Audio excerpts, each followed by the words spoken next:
What is going on, guys? Paul Ryan back at it again. I hope everybody's having a good night.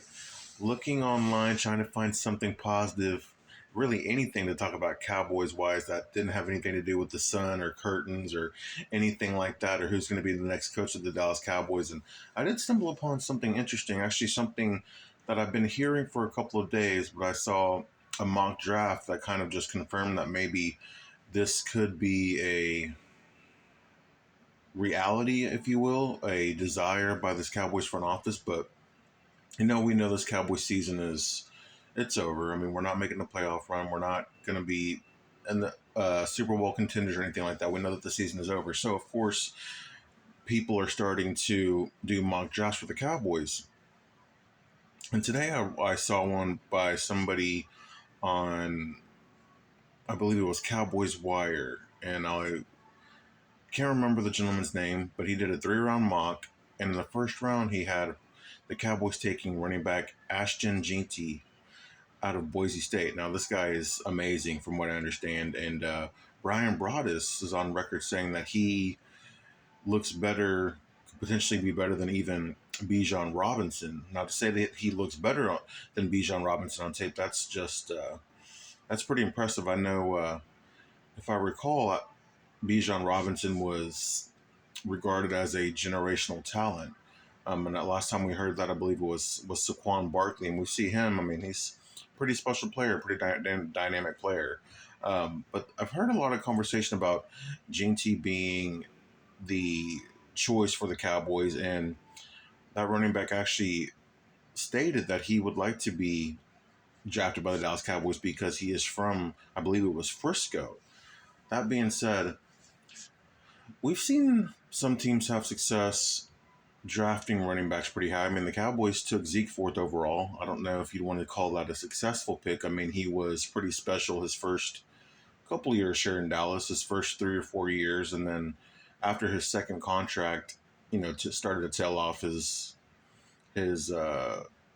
athleticism, his breakaway speed, all those things kind of started to decline.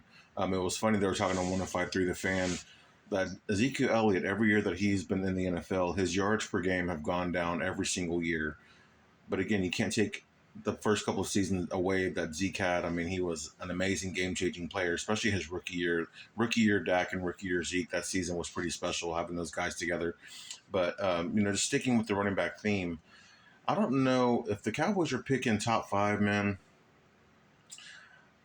I can't get on board with them taking a running back that high, regardless of how special he is, regardless of um, what they think he could be, or if he's the next Saquon Barkley or he's the next Barry Sanders, Emmitt Smith, whatever example you want to use. I'm not sure I can get on board with that unless the Cowboys go out in free agency and they bring in like a Deion Sanders-esque type of head coach.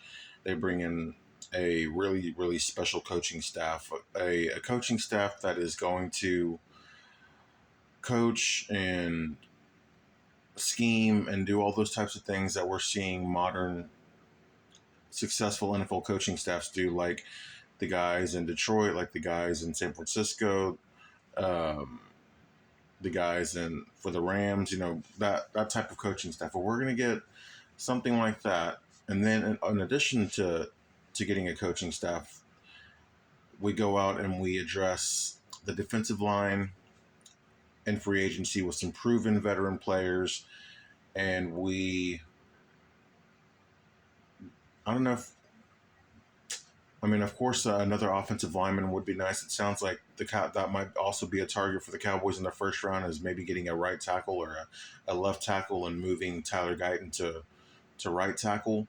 Um, if at the end of the season it looks like we are going to need a tackle, it sounds like we'll probably be parting ways with Terrence Steele at the end of this year or in free agency. So we'll need something to more than likely be losing Zach Martin. So if we can address offensive line in free agency with a proven player, address the defensive line with proven players, and we just kind of go on a spending spree to open up the championship window, then I could see going with a best player available taking taking a running back and just getting, again, not worrying about need, but just taking the best, who you think is the best player available, the best player available on your board. You go in that route, kind of like what we saw with the Lions do in the 2023 draft when they took Jahmyr Gibbs 12th overall. A lot of people didn't really agree with that pick, and then they also took Jack Campbell with their second first round pick, who um, I think a lot of people weren't too high on him either in the first round. But for the Lions, those were their two top guys in that round. So if the Cowboys, again, if they go out all out in free agency, I wouldn't be mad about them going best player available. Honestly, I kind of think they should go best player available anyway, just because of how much there is a lack of talent on this roster. But I don't know if they could afford to take a running back with their first round pick, especially if they're like a picking top five. Now, if they were to be trade back, say they get a top five pick and they trade back and they get, a first and a third, or a first and a first in the future and things like that, they just kind of start to stock the cabinet to build this team through the draft like we've seen them do, then, there's a conversation to be had. But inside the top five, even inside the top 10, I'm not sure I can get on board with it. But, I'm no college football aficionado by any means, but I know that Ashton Jeanty is easily the best running back in college football right now. And as dynamic playmaker, going to be a big time difference maker for any team that he goes on to. I just, I'm not really sure if the Cowboys can afford to do that, but let me know what you guys think. Would you like to see the Cowboys go best player available, or are we so down, lack of talent again, that we've got so many positions that we need to address, that offensive line, defensive line are kind of the only route to take with with these premium picks that we're going to have in this upcoming draft? Let me know in the comments. Please make sure to subscribe, like this video, and leave a review. I'm Paul Ryan. I'll see you guys tomorrow. Peace.